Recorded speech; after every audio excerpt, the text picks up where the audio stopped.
দেখুন, ভোটার তালিকা থেকে আপনাদের যাদের নাম ডিলিট হয়ে গেছে বলে আপনারা একবার ডিএম অফিসে যাচ্ছেন, একবার বিডিও অফিসে যাচ্ছেন, বা অনলাইনে সাইবার ক্যাফেতে যাচ্ছেন, তাদেরকে বলছি, আপনারা যতই অনলাইনে ফর্ম জমা দিন না কেন বা বিডিও অফিসে জমা দিন না কেন, যাদের নাম 2002 সালের ভোটার লিস্টে নেই, সেটা নিজের হতে পারে বা আপনাদের মা বাবার হতে পারে।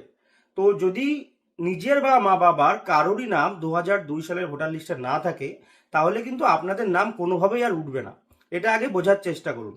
তবে যাদের নাম 2002 সালে আছে বা মা বাবার নাম আছে, কিন্তু সামান্য কোনো ভুলের কারণে নামটা ডিলিট হয়ে গেছে, তারা যদি অ্যাপিল করেন তাহলে পরে কিন্তু তাদের নাম ওঠার একটা চান্স আছে।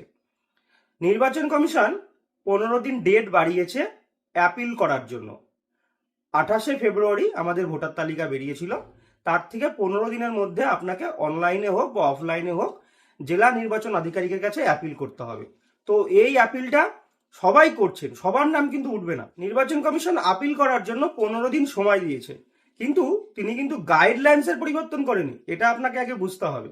গাইডলাইন্স আগে যা ছিল এখনো তাই আছে। যাদের কাছে ওই 13টা ডকুমেন্টস আছে, যেই 13টা ডকুমেন্টস নির্বাচন কমিশন বলেছিল, সেই 13টা ডকুমেন্টস এবং মা বাবার ভোটার লিস্ট আছে, তাদের কিন্তু নাম ওঠার চান্স আছে। যাদের এটা নেই তাদের কিন্তু কোনোভাবেই নাম উঠবে না।